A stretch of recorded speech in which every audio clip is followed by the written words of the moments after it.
તરસ્યું ગામ। જી હા, ગામ તરસી રહ્યું છે।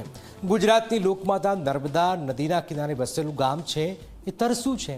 પાણીના એક એક ટીપા માટે આ ગામની મહિલાઓ રોજ સંઘર્ષ કરે છે। એક બેડું પાણી પણ જીવના જોખમે અહીંયા મળે છે। ઘરના કામ છોડીને પાણી માટે અહીંયા ભટકવું પડે છે। બધી યોજનાઓ અહીં જાણે કે ફેલ થઈ રહી છે। આખરે નદી કિનારે વસેલું હોવા છતાં કેમ આ ગામ તરસ્યું છે, શું થઈ રહ્યું છે, આવો જોઈએ, જાણીએ, સમજીએ।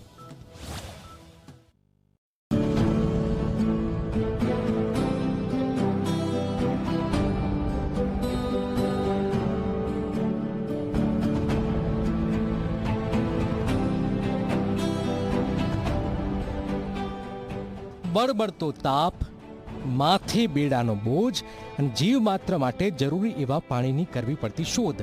આ સ્થિતિ છે છોટાઉદેપુર તાલુકાના ડુંગરાળ વિસ્તારમાં આવેલા આંબા ડુંગર ગામની। 3000ની વસ્તી ધરાવતા આ ગામમાં દાયકાઓથી પાણીની સમસ્યા છે। એક બેડા પાણી માટે મહિલાઓને ડુંગર ચડીને કૂવા સુધી પાણી ભરવા માટે જવું પડે છે।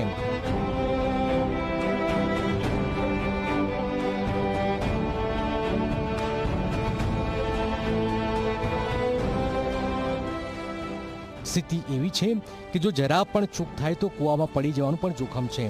દિવસ અને રાત મહિલાઓ માટે પણ અહીંયા ધક્કા થાય છે।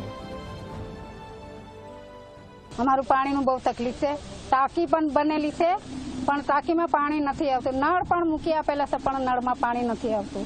અમારે ઢોર બોકડા એ બધું તરસે મરે છે। અમે પણ નાયા તો એ વગરના એક બે દેવાળો રહી જઈએ। ઘણી બધી તકલીફ છે। ડુંગર ઉતરીને આવવાનું, ચડીને જવાનું, નાના નાના છોકરા મૂકીને આવવાનું, બહુ બધી તકલીફ છે અમારી આંબા ડુંગરમાં। બીજા ગામડે પાણી છે, ઘડીમાં પાણી છે, કેટલું પાણી ઢરાય બીજા ગામડે, તો અમારા ગામડામાં તો પાણી નથી મળતું।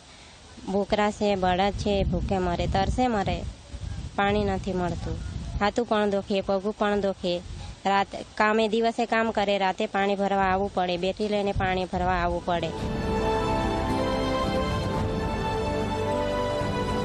બાળકો સહિત પરિવાર, પશુઓ માટે અને રોજિંદી કામ માટે પાણીની જરૂર પડે છે। આ ગામમાં પાણીની ટાંકી છે, સમ્પ છે, નળ છે, પણ જળ ક્યાંય નથી। જ્યાંથી મહિલાઓ પાણી ભરે છે તે કૂવાનું સ્થિર પાણી પીવા લાયક નથી, પરંતુ કોઈ વિકલ્પ નથી।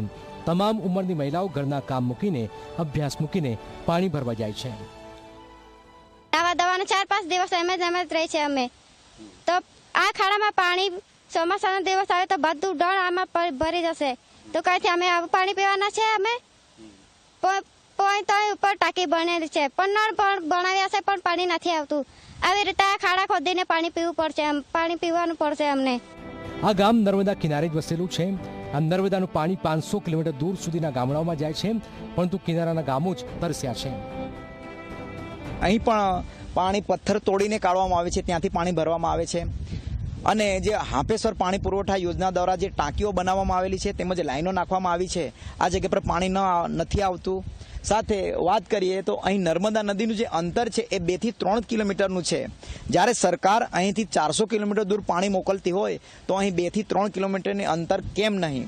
આંબા ડુંગર ગામના લોકો લગભગ 7 દાયકાથી આ સમસ્યાનો સામનો કરી રહ્યા છે। અનેકવાર રજૂઆત થઈ છે, પરંતુ જવાબમાં માત્ર વચન અને આશ્વાસન જ મળે છે। પ્રશ્ન એવો છે કે ઊંચાઈમાં ટાંકી છે જેથી પાણી ઉપર ચડતું નથી, જેથી ત્યાંના અધિકારીનો સંપર્ક કરતા એવું કહેવામાં આવ્યું છે કે ડાયરેક્ટ જોઈન્ટ કરી લાઇનમાંથી ડાયરેક્ટ જોઈન્ટ કરીને પાણી પૂરું પાડવામાં આવી રહ્યું છે, એટલે પાણીનો પ્રશ્ન ત્યાંનો હલ થઈ જશે। અધિકારીએ ખાતરી તો આપી દીધી, પરંતુ ખરેખર સમસ્યા હલ થશે કે મહિલાઓના માથેથી બેડાનો બોજ ક્યારે નહીં ઉતરે તે મોટો સવાલ છે। હકીમ ગડિયાળી, ઝી મીડિયા, છોટાઉદેપુર।